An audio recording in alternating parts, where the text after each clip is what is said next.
भारत में जो जानकारी मिल रही है वो बहुत ही खतरनाक है और बहुत ही चौंकाने वाली है। 5,000 महिलाएं पाकिस्तान के लोगों से निकाह करके भारत में बैठी हुई हैं। 5 लाख।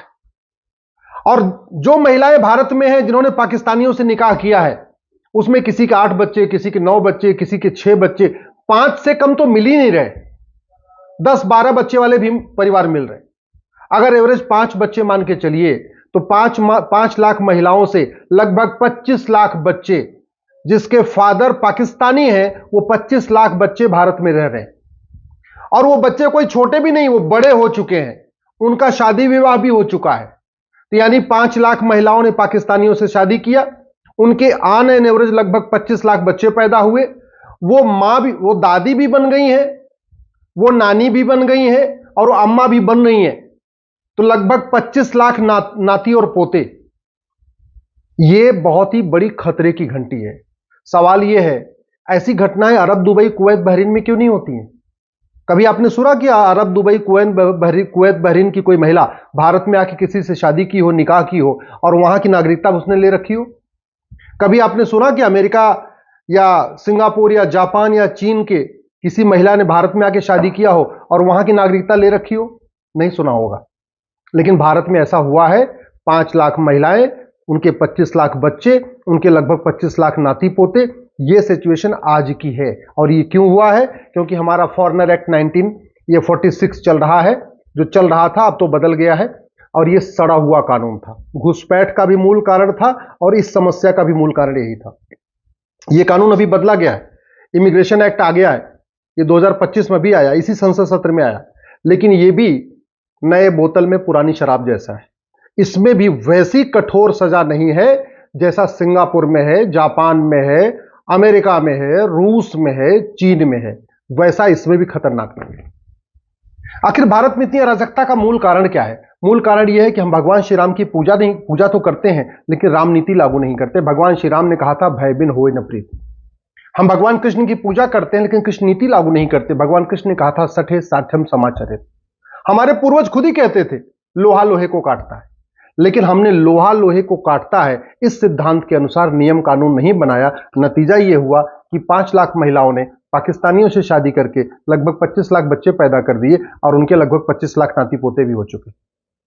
अब समाधान क्या है? समाधान वही जो हमारे पूर्वज करते थे, भगवान श्री राम और श्री कृष्ण कहते थे। सबसे पहले इस नई भारतीय न्याय संहिता को बदलना पड़ेगा। इसमें 4-5 नए चैप्टर जोड़ना पड़ेगा। एक चैप्टर जोड़ना पड़ेगा ऑफेंस रिलेटिंग टू इन्फिल्ट्रेशन, घुसपैठ से संबंधित अपराध। एक चैप्टर जोड़ना पड़ेगा offence relating to illegal immigration, कि अगर आप भारत में अवैध रूप से रह रहे हैं। एक चैप्टर इसमें जोड़ना पड़ेगा offence relating to cheating, fraud, forgery. एक चैप्टर इसमें जोड़ना पड़ेगा offence relating to fake documents. और इसमें झूठ को सीरियस क्राइम डिक्लेयर करना पड़ेगा।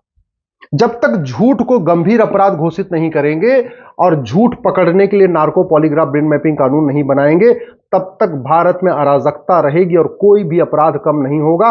और भारत दिन बाई दिन, डे बाई डे असुरक्षित होता चला जाएगा और एक दिन हमारे हाथ से निकल जाएगा, जैसे हमारे हाथ से अफगानिस्तान निकल गया, पाकिस्तान निकल गया, बांग्लादेश निकल गया, कश्मीर निकल गया, बंगाल भी निकलने वाला है।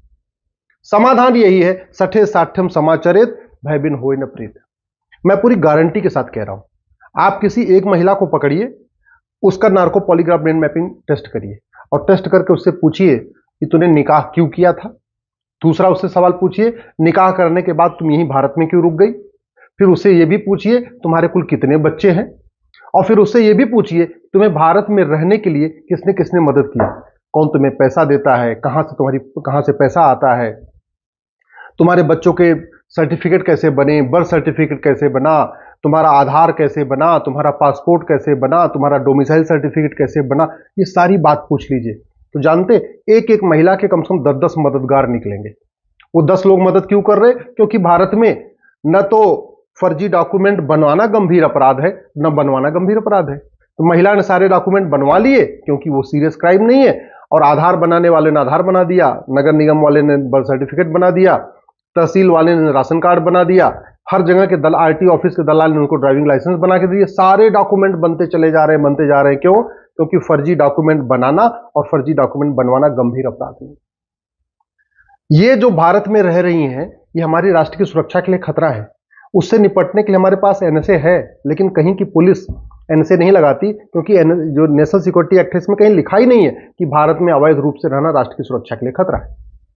हमारे पास अनलॉफुल एक्टिविटीज है, भारत में अवैध रूप से रहना अनलॉफुल एक्टिविटी है, लेकिन इस कानून में कहीं लिखा ही नहीं है कि घुसपैठ करना या भारत में अवैध रूप से रहना या घुसपैठियों की मदद करना या अवैध रूप से रहने वालों की मदद करना या उनको डॉक्यूमेंट बना के देना, न ये राष्ट्र की सुरक्षा के लिए खतरा है, न ये अनलॉफुल एक्टिविटी है। तो न तो पुलिस एनएसए लगाती है, न तो पुलिस यूएपीए लगाती है। हमारे पास हर राज्य के पास ऑर्गेनाइज क्राइम से निपटने के लिए कानून है। ये 5 लाख महिलाएं जो यहां रह रही हैं, ऐसा नहीं है, बड़ा इनका पूरा नेक्सस है, पूरा संगठन है, इनको पूरी फंडिंग आ रही है, इनको पूरा यहां मोटिवेट किया जा रहा है। अदरवाइज भारत में कोई भी शादी करने के बाद अपने मायके में थोड़ी रहता है, ये तो परंपरा है। वो चाहे हिंदू हो, चाहे जैन हो, चाहे बौद्ध हो, चाहे सिख हो, शादी हुई कि बेटी गई अपने ससुराल। सवाल यह है कि ये शादी कर रही थी पाकिस्तान में, तो भारत में रह क्यों रही थी? क्या था इनका मोटिव? क्यों इन्होंने पाकिस्तान की नागरिकता नहीं लिया और भारत की नागरिकता पकड़ के बैठी रही? ये तो तभी पता चलेगा जब narco polygraph brain mapping test हो। लेकिन मैं पूरी जिम्मेदारी के साथ कह रहा हूं, ये एक ऑर्गेनाइज वेल प्लान्ड क्राइम है, और ऑर्गेनाइज क्राइम से निपटने के लिए हर राज्य के पास कानून है। महाराष्ट्र के पास मकोका है, गुजरात के पास गुजकोका है, यूपी के पास गैंगस्टर एक्ट है, किसी के पास गुंडा एक्ट है, सबके पास अपना अपना कानून है। लेकिन पुलिस लगाती नहीं है, क्योंकि कानून में लिखा ही नहीं है कि भारत में अवैध रूप से रहना ये ऑर्गेनाइज क्राइम है। इवन जो ये नई भारतीय न्याय संहिता बनी है, इसमें एक प्रोविजन है वेजिंग वॉर। मैं कह रहा हूं, घुसपैठ करना, अवैध रूप से रहना, ये अपने आप में वेजिंग वॉर है, इनडायरेक्ट वॉर है। लेकिन पुलिस नहीं लगा रही है, क्योंकि हमने वेजिंग वॉर में डिफाइन ही नहीं किया कि क्या क्या वेजिंग वॉर है। ऑर्गेनाइज क्राइम में डिफाइन ही नहीं किया कि क्या क्या ऑर्गेनाइज क्राइम है। नेशनल सिक्योरिटी एक्ट में डिफाइन ही नहीं किया कि नेशनल सिक्योरिटी के लिए क्या क्या खतरे हैं। अनलॉफुल एक्टिविटी में हमने डिफाइन ही नहीं किया कि क्या क्या अनलॉफुल एक्टिविटी है। तो जहां मन करता है पुलिस लगाती, जहां मन करता नहीं लगाती। और पुलिस इसलिए अपने उस पर चल रही है क्योंकि 1861 का पुलिस एक्ट चल रहा है। अब इस 1861 के पुलिस एक्ट के कारण पुलिस सत्ता के गुलाम है। पहले अंग्रेजों की गुलाम थी, अब सत्ता के गुलाम है। भाई पुलिस के लोग भी तो आदमी होते हैं ना, जो थानेदार, हवलदार या कलेक्टर, कप्तान या जो लोग भी हैं, अधिकारी, कमिश्नर हैं, वो भी तो इंसान हैं। उनको नौकरी करनी है, उनको अपने बच्चे पालना है। अगर वो सत्ता से झगड़ा कर लेंगे तो उनको तो रोज पर डे उनका ट्रांसफर करते रहेंगे, क्योंकि ट्रांसफर करने में कोई नियम कानून तो है नहीं। जब मन किया तब ट्रांसफर कर दिया। तो अगर हम भारत को सुरक्षित बनाना चाहते हैं, ऐसी चीजों से रुकना चाहते हैं, तो one nation one police code लागू करना पड़ेगा, पुलिस चार्टर लागू करना पड़ेगा। अब आप सोचिए, कितनी भारत में अवैध गतिविधियां हो रही हैं, लेकिन अवैध गतिविधियां करने वाले और उनके मददगारों के आज तक किसी की नागरिकता खत्म ही नहीं हुई। आप बताइए, किसी आतंकवादी की नागरिकता गई, किसी जासूस की नागरिकता गई, किसी गद्दार की नागरिकता गई, किसी घुसपैठिए की मदद करने वाले की नागरिकता गई, किसी धर्मांतरण कराने वाले की मदद की नागरिकता गई, किसी ड्रग स्मगलर की नागरिकता गई, किसी मानव तस्करी करने वाले की किसी की नागरिकता गई नहीं। क्यों? ये कानून सड़ा हुआ है। इसलिए मैं कहता हूं, ये जो सिटीजनशिप एक्ट है, इसको बदलना पड़ेगा, एक नया कानून बनाना पड़ेगा। नागरिकता देने और नागरिकता लेने के लिए फिर से एक नई टर्म्स कंडीशन बनाना पड़ेगा। ये जितने अवैध काम हो रहे हैं, जो महिलाएं यहां रह रही हैं, पक्का इनको फंडिंग आ रही होगी। और फंडिंग का सबसे बड़ा पैटर्न क्या है? नकली दवाओं के कारोबार से जो पैसा आता है उससे फंडिंग होती है, और जो ड्रग का कारोबार चलता है उससे फंडिंग आती है। ये क्यों चल रहा है? ये 1940 का बना हुआ ड्रग एक्ट महा सड़ा हुआ है, महा घटिया, इसलिए नकली दवाओं का कारोबार चल रहा है। ये एनडीपीएस एक्ट भी महा सड़ा हुआ है, महा घटिया, इसलिए ड्रग स्मगलिंग भी चल रही है। दुनिया के कई देशों में नकली दवा का कारोबार करना और ड्रग स्मगलिंग करना, इसमें फांसी होती है। सिंगापुर में तो कई लोगों को फांसी दे दिया, फांसी दी जाती है, 100% प्रॉपर्टी जब्त की जाती है, नागरिकता खत्म की जाती है। हमारे यहां ऐसा कोई प्रावधान ही नहीं। ये कांग्रेस ने 2010 में एफसीआरए कानून बनाया था। जानते हैं क्यों बनाया था? भारत में अवैध कार्य करने वालों को फंडिंग कराने के लिए।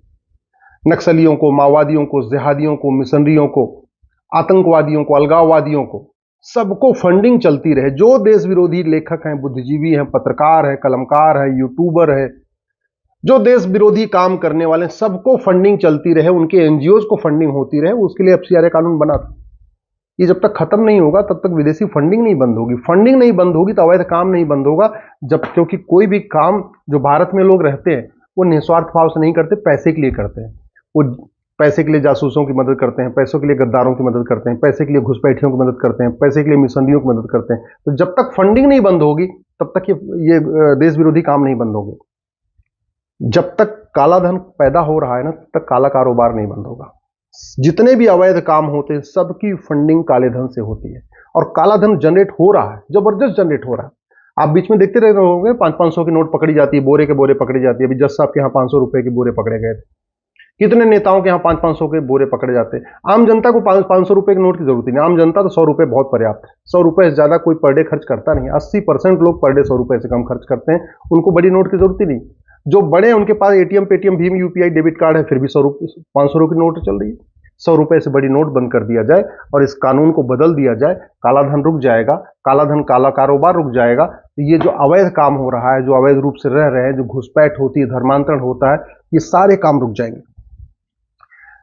बेनामी लेन देन जब तक नहीं रुकेगा तब तक अवैध काम चलता रहेगा। और बेनामी लेन देन रोकने का एक ही तरीका है, संपत्ति को आधार से लिंक कर दिया जाए और यूनिक आइडेंटिटी जो आधार नंबर है इसको कॉमन कर दिया जाए।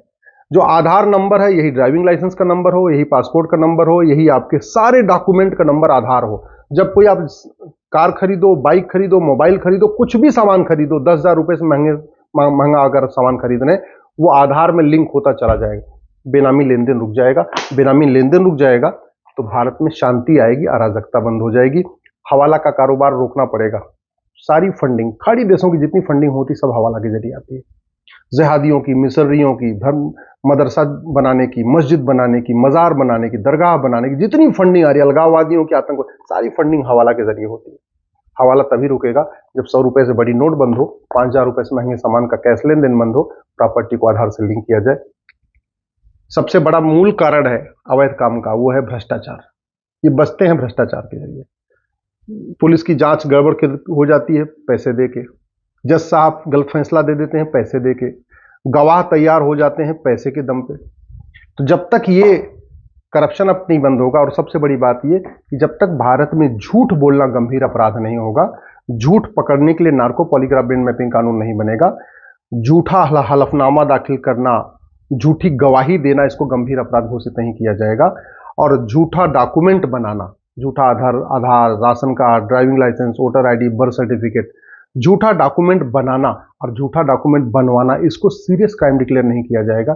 तब तक अवैध काम होता रहेगा। मैं गारंटी के साथ कहता हूं, जो 5 लाख महिलाएं रह रही हैं ना, इनके जो 25 लाख बच्चे हैं और 25 लाख इनके नाती पोते हैं, ये भारत छोड़ के भाग जाएंगे। केवल इतना काम करिए, ये जो इमिग्रेशन एक्ट है ना, जिसमें अधिकतम 3 साल की सजा है, इस कानून को बदलिए, ऑर्डिनेंस ले आइए। भारत में अवैध रूप से रहने को जघन्य अपराध घोषित करिए। भारत में अवैध रूप से रहने वालों की 100% संपत्ति जब्त करने, उनकी नागरिकता खत्म करने और उनको 10 से 20 साल की सजा देने के लिए कानून बनाइए। केवल अवैध रूप से रहने वालों नहीं, उनके मददगारों के लिए भी वही धारा, यानी जो भारत में अवैध रूप से रह रहे हैं, जो उनकी मदद कर रहे हैं, जो उनके मददगार हैं, उनकी भी 100% प्रॉपर्टी जब्त करने, नागरिकता खत्म करने और 10 से 20 साल की सजा के लिए कानून बनाइए। मैं गारंटी के साथ कहता हूं, जो बाप है ना, वो अपनी बेटी को खुद ही कहेगा, भाई तूने निकाह कर लिया, तू पाकिस्तान जा। भाई उसको भगा देगा, बोले तू जा मेरे घर में, नहीं मत रह, नहीं तेरे चक्कर में भी जेल में जाऊंगा, मैं भी सड़ जाऊंगा जेल में। परिवार वाले इनको खुद ही, जितने बच्चे उच्चे हैं सबको लेके इनको बॉर्डर क्रॉस करा देंगे, भारत में इनको पाकिस्तान पहुंचा देंगे। अदरवाइज अगर ये कानून नहीं बदलेगा तो ये सब खेल चलता रहेगा, और खेल चलता रहेगा तो 20 से 25 साल के बाद बहुत ही भयानक परिणाम देखने को मिलेंगे। ऐसी चीजें देखने को मिलेंगी जो आप कल्पना नहीं कर रहे हैं। अभी आप कश्मीर देख रहे हैं, मुर्शिदाबाद देख रहे हैं, ये आपके मोहल्ले में भी होगा, आपके तहसील में भी होगा, आपके जिले में भी होगा, आपके आसपास भी होगा। इसलिए मैं आपसे आग्रह कर रहा हूं, कानूनों को बदलने की मांग करिए। डॉक्टर बदलने से बीमारी ठीक नहीं होगी, बीमारी ठीक होगी दवाई बदलने से।